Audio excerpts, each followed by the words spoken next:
Abu Bakar adalah kunyah. Nama aslinya bukan Abu Bakar, tetapi Abdullah. Abdullah ibn Abi Quhafah. Dan Abi Quhafah juga nama kunyah. Nama aslinya adalah Uthman. Jadi nama asli Abu Bakar itu Abdullah ibn Uthman. Itulah nama asli Abu Bakar. Dia adalah orang yang pertama kali menjadi khalifah Islam setelah Nabi SAW. Salah seorang dari 10 sahabat yang dijanjikan masuk surga. Salah satu menteri Nabi SAW, dan dia adalah sahib Nabi SAW sewaktu belum Islam. Di dalam Islam, sebelum hijrah, di dalam hijrah, setelah hijrah, bahkan dalam peperangan Rasul, sampai kepada wafatnya beliau, tetap beliau dikebumikan di samping Nabi SAW.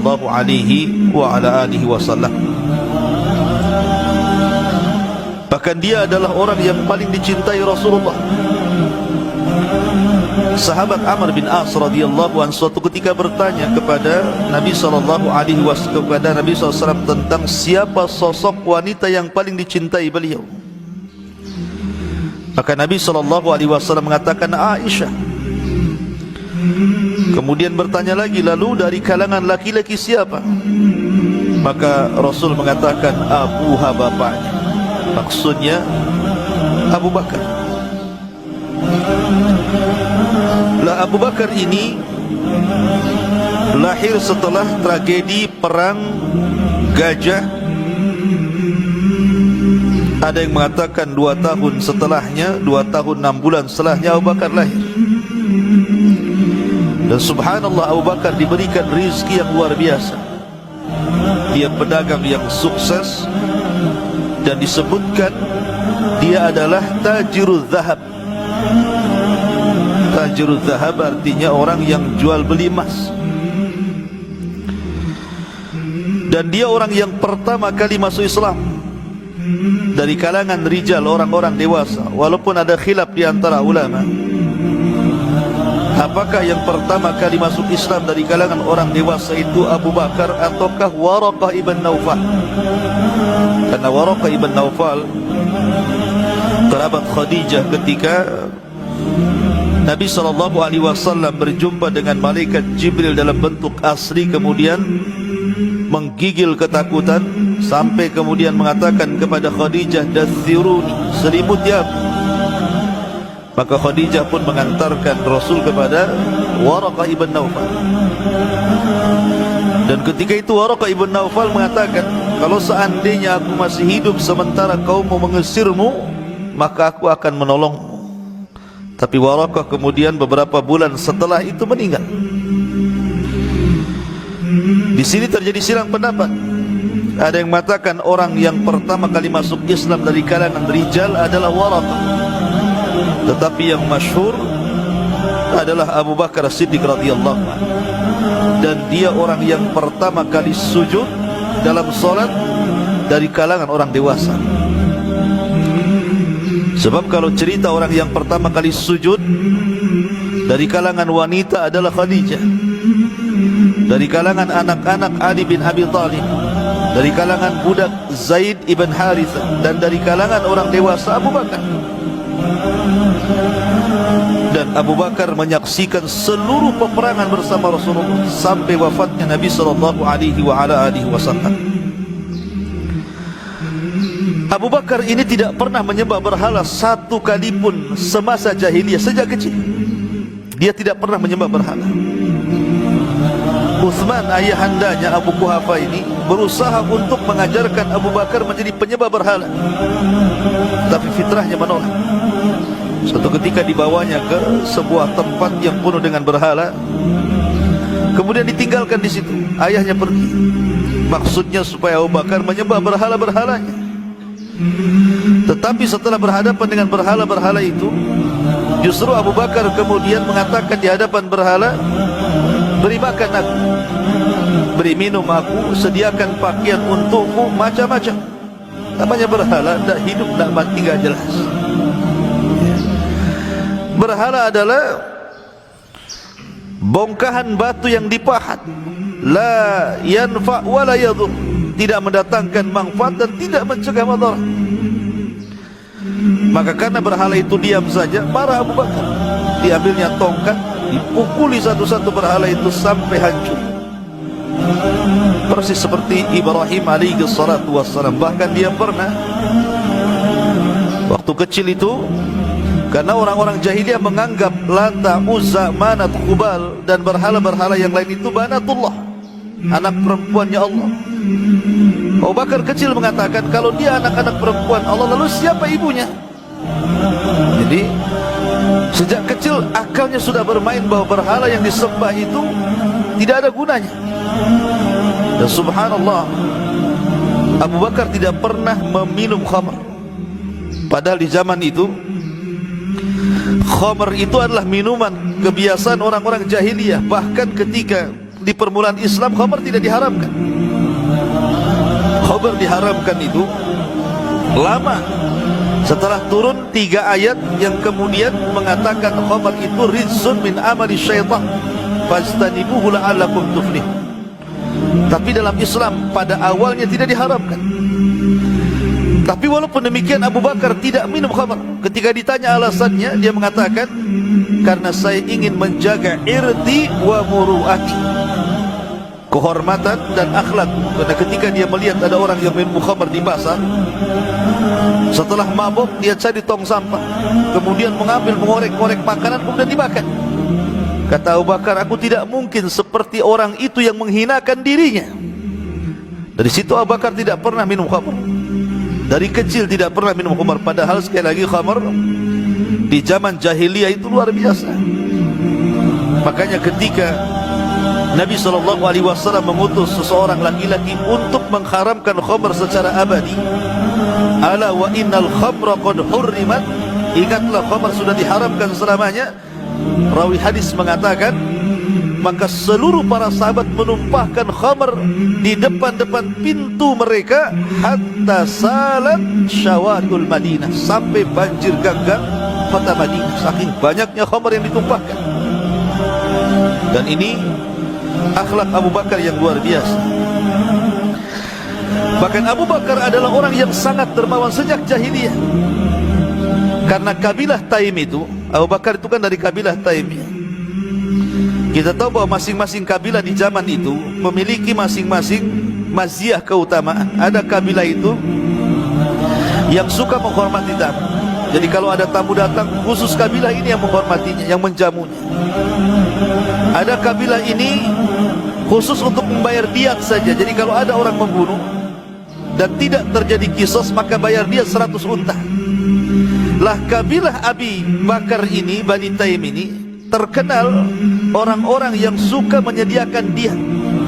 Jadi kalau ada pembunuhan kemudian tidak terjadi kisos, maka bayar diatlah. Yang menanggung diat itu ada dari kabilah Taim. Makanya sejak kecil kabilahnya telah mendidik Abu Bakar untuk menjadi seorang dermawan sejak zaman jahiliyah. Makanya ketika dia betul-betul mengenal Islam, harta seluruh Abu Bakar habis untuk perjuangan Islam. Bahkan seolah-olah hartanya Abu Bakar adalah hartanya Rasulullah.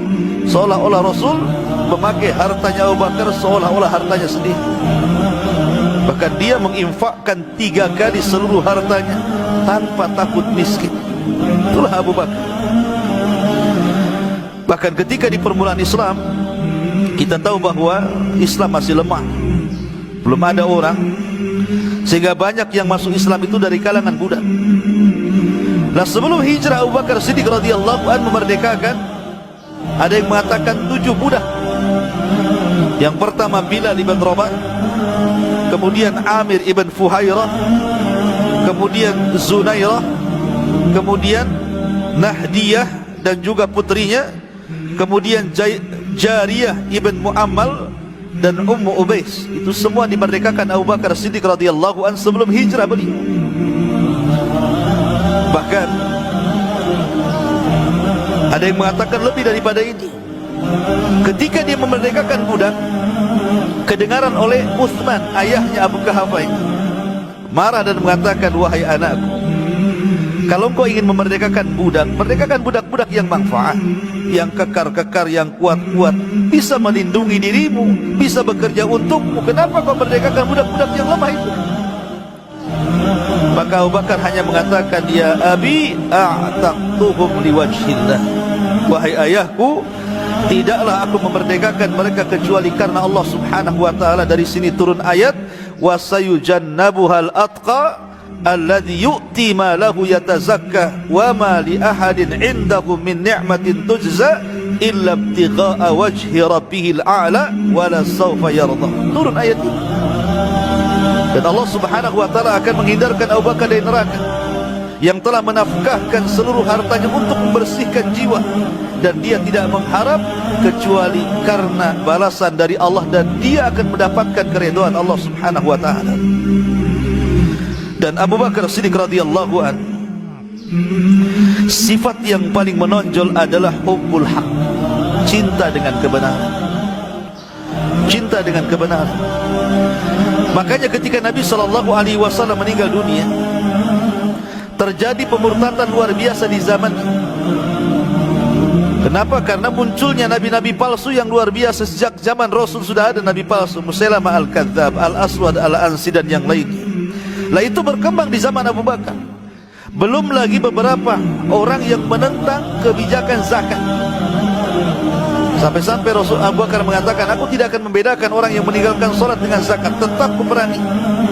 Umar mengatakan, wahai Abu Bakar, bukankah orang yang meninggalkan zakat mereka masih bersyahadat? Kata Abu Bakar, tidak. Kalau mereka di zaman Rasul bayar zakat, di zamanku tidak bayar zakat, kuperangi mereka. Dan Abu Bakar Siddiq betul-betul memerangi mereka, bahkan membakar, menghukum ijtihad Abu Bakar itu, orang yang tidak bayar zakat, kalau tidak bertobat maka dibakar. Sampai-sampai Abdullah bin Abbas radhiyallahu anhu menyurati Abu Bakar dan mengatakan, lau kuntu fi makanika ya Abu Bakrin laqataltuhum, lianna an-nabiy sallallahu alaihi wasallam yaqul la yu'adzibu bin nar illa rabbun nar. Kalau aku di posisimu wahai Abu Bakar, aku tidak akan bakar mereka, karena Rasul yang mengatakan tidak boleh mengadab dengan api kecuali Rabb pemilik api. Maka Abu Bakar mengatakan, sadaqa Ibnu Abbas, telah benar ucapan Abdullah ibn Abbas radhiyallahu anhu. Lah Abu Bakar ini mencintai kebenaran luar biasa.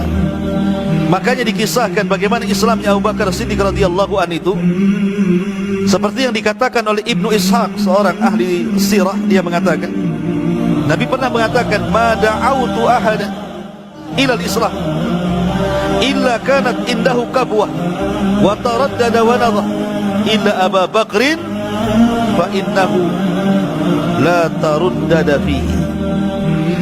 Katanya Ibnu Ishaq radhiyallahu rahimahullahu taala, seorang ahli siyar, menukilkan sebuah hadis. Nabi mengatakan, apa kata Rasulullah? Aku tidak pernah mengajak orang untuk masuk Islam, kecuali orang yang sahabat-sahabat yang masuk Islam itu pasti ada keraguan sebelum, kecuali melihat-lihat dulu Islam ini benar atau salah. Kecuali Abu Bakar, ketika dia masuk Islam tidak ada keraguan. Ketika Nabi SAW diangkat menjadi Nabi dan Rasul, kemudian langsung datang kepada Abu Bakar menawarkan keislaman, Abu Bakar hanya mengatakan, asyhadu an la ilaha illallah wa asyhadu annaka rasulullah. Dan subhanallah, seolah-olah Allah subhanahu wa ta'ala menciptakan Abu Bakar ini memang dipilih untuk menjadi sahibnya Rasul dalam berdakwah. Kenapa? Karena Abu Bakar itu orang yang paling paham dengan nasab Arab. Seluruh kabilah bangsa Arab itu Abu Bakar paham, mulai dari kakek buyut sampai ke atas paham. Ini orang ini anak siapa, ini keahliannya apa, ini orang ini syair atau bukan. Abu Bakar tahu. Jadi apabila Nabi SAW itu berdakwah kepada sebuah kabilah, maka sebelumnya diberitahu oleh Abu Bakar, Rasul, ini kabilah ini seperti ini. Di dalam kabilah ini ada orang-orang hebat, namanya ini, seorang ahli penyair, seorang ini, seorang itu. Jadi ketika Rasul masuk ke kabilah itu, secara gambaran besar sudah tahu. Jadi seolah-olah memang Abu Bakar itu diciptakan memang untuk jadi sahibnya Rasul, melancarkan dakwah. Makanya wajar kalau Aisyah radhiyallahu anha putrinya jadi orang yang alimah, ya karena bapaknya juga cerdas gitu ya. Orang yang paling hafal dengan nasab Arab. Tadi saya sudah katakan Abu Bakar namanya adalah Abdullah ibn Uthman ibn Abi Quhafa. Dia memiliki 4 istri, tetapi bukan berpoligami. Pertama, dia menikah dengan seorang wanita namanya Qatilah ibn Abdul Uzzah. Saya banyak membaca sirah sedikit tentang sirah Abu Bakar. Qatilah ini wallahu alam dia tidak masuk Islam. Dia dinikahi oleh Abu Bakar Siddiq radhiyallahu anhu di zaman jahiliyah dan diceraikan di zaman jahiliyah juga. Dan dari pernikahan dengan Qatilah bintu Abdul Uzza ini lahir Asma bintu Abi Bakrin dan juga Abdurrahman atau Abdullah ibn Abi Bakar. Lahir 2 anak Abu Bakar, Asma dan Abdullah. Kemudian setelah bercerai dengan Qatilah, maka Abu Bakar kemudian menikahi Ummu Ruman ibn Amir. Dan Ummu Ruman ini masuk Islam, ya, masuk Islam. Dan di zaman Nabi SAW dia meninggal. Jadi Rasul belum meninggal, dia sudah meninggal. Lah dari pernikahan Abu Bakar dengan Ummu Ruman ini lahir juga 2 anak Abu Bakar, Aisyah radhiyallahu anha dan Abdurrahman ibn Abi Bakar. Lah setelah meninggal Ummu Ruman, maka Abu Bakar kemudian menikah dengan Asma bintu Umais. Subhanallah, Asma bintu Umais ini menikah 3 kali. Pertama menikah dengan Asadul Islam, Ja'far, dengan Ja'far bin Abi Talib, dan dia berbangga dengan suaminya. Tapi Ja'far meninggal di perang Mu'tah.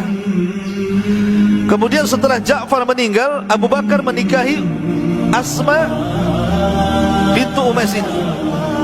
Setelah kemudian Abu Bakar meninggal dunia, maka Ali radhiyallahu anhu menikahinya. Memang dia wanita yang dinikahi oleh orang-orang besar.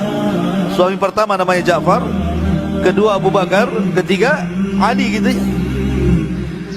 Lah ma'asyiral muslimin yang dimuliakan Allah Azza wa Jalla, dari pernikahan Abu Bakar dengan Asma lahirlah Muhammad ibn Abi Bakar. Lah kemudian setelah itu Abu Bakar menikah dengan Habibah bintu Kharijah, dan dia juga masuk Islam. Tapi dia bukan orang Mekah, orang Ansar. Lah dari pernikahan dengan Habibah bintu Kharijah ini lahirlah Ummu Kulthum, tapi lahir setelah wafat Abu Bakar. Jadi ketika mengandung Abu Bakar meninggal. Setelah Abu Bakar meninggal baru lahirlah Ummu Kulthum. Maka dari sini kita tahu bahwa putra putri Abu Bakar berapa? Ada 6, 3 laki-laki dan 3 perempuan. Yang laki-laki Abdullah, Abdurrahman, Muhammad. Kemudian dari perempuan Asma, Aisyah radhiyallahu anha, kemudian Ummu Kulthum. Itu keluarga Abu Bakar Siddiq radhiyallahu anhu. Adapun lakabnya, lakab Abu Bakar itu disebut Al-Awwah karena kelembutan. Abu Bakar itu lembut orang, mudah menangis, sampai-sampai ketika Nabi SAW sakit, Nabi mengatakan, Muru Abu Bakrin bi an yusalliya bin nas. Perintahkan bapakmu Abu Bakar suruh gantikan imam salatku. Kata Aisyah, janganlah wahai Rasulullah, Umar saja suruh. Abi ini bapakku, kata Aisyah, bakaan orang yang suka nangis. Kalau dia baca Quran, Qurannya enggak dibaca, nangisnya yang kencang ya. Tapi Rasul mengatakan tidak. Muru Abu Bakrin bi an yusalliya bin nas. Perintahkan Abu Bakar untuk salat mengimami manusia. Sebenarnya Nabi SAW memilih Abu Bakar karena Rasul hendak mempersiapkan akan suksesi kepemimpinan Abu Bakar setelah. Sebelum menjadi imam besar, disuruh terjadi imam besar. Dari sini para ulama bahwa kekhilafahan Abu Bakar itu berdasarkan nas. Berdasarkan nas, karena Rasul yang merintahkan jadi imam ketika Nabi SAW sakit. Kemudian juga laqabnya As-Siddiq, ma'ruf. Kenapa disebut As-Siddiq? Karena dia orang yang membenarkan Nabi SAW tanpa ada keraguan. Walladzi jaa bis-sidqi wa saddaqa bihi ulaika humul muttaqun. Betul-betul tidak ada keraguan. Kemudian juga disebut As-Siddiqi karena memang As-Siddiq ini ada peristiwa besar di zaman Rasulullah. Ketika terjadi peristiwa Isra dan Mi'raj, ketika orang-orang kafir kemudian mengejek Rasulullah, bahkan orang yang sudah masuk Islam pun ragu-ragu dengan kisah itu, Abu Bakar tampil beda dan mengatakan, kalau ada kisah yang lebih mustahil daripada Isra dan Mi'raj, aku yang pertama kali membenarkan kalau itu keluar dari lisan Rasulullah SAW. Dari situ disematkan kalimat As-Siddiq di belakang nama Abu Bakar. Ada yang mengatakan karena dia orang yang tadi yuhibbul haq, betul-betul mencintai kebenaran. Kemudian juga digelari sebagai Al-Atiq.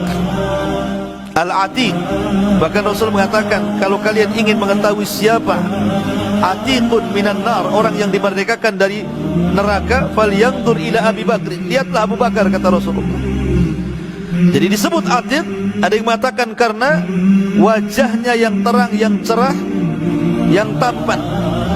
Ada yang mengatakan disebut Atiq karena qadimul khair. Atiq itu artinya qadim, karena dia selalu mendahulukan kebaikan. Bahkan Rasul pernah suatu ketika berceramah, siapa di antara kalian yang hari ini mengikuti jenazah? Tidak ada yang menjawab kecuali Abu Bakar, ana ya Rasulullah. Kemudian Rasul mengatakan, siapa yang hari ini menjenguk orang sakit? Tidak ada yang menjawab kecuali Abu Bakar, ana ya Rasulullah. Kemudian kata Rasul, siapa di antara kalian yang hari ini memberi makan fakir miskin? Tidak ada yang menjawab kecuali Abu Bakar, ana ya Rasulullah. Kata Rasul, siapa di antara kalian yang berpuasa hari ini? Tidak ada yang menjawab kecuali Abu Bakar, ana ya Rasulullah. Kata Rasulullah, siapa yang berkumpul 4 sifat ini dalam satu waktu, maka Allah jamin dia masuk surga. Memang dia sangat mencintai al-khair, hubbul khair, kecintaan kepada kebenaran luar biasa. Dan dikatakan Abu Bakrin, kenapa disebut Bakar? Bakar itu artinya berpagi-pagi, ya. Karena dia orang yang mendahulukan kebaikan, bersegera, fastabiqul khairat, berlomba-lomba untuk mengerjakan kebaikan. Ma'asyiral muslimin yang dimuliakan Allah Subhanahu wa taala, lah Abu Bakar Siddiq radhiyallahu anhu, di antaranya disebutkan oleh para ulama bahwa dia adalah orang yang senantiasa memposisikan setelah Nabi SAW sebagai pengganti, baik dalam fatwa. Jadi kalau ada orang yang bertanya soal agama, kalau tidak ada Nabi SAW, maka Rasul memerintahkan untuk datang kepada Abu Bakar. Makanya apa kata Rasulullah? Iqtadu billadaini min ba'di Abu Bakr wa Umar. Kata Rasulullah, ikuti 2 manusia sepeninggalku, Abu Bakar dan juga Umar.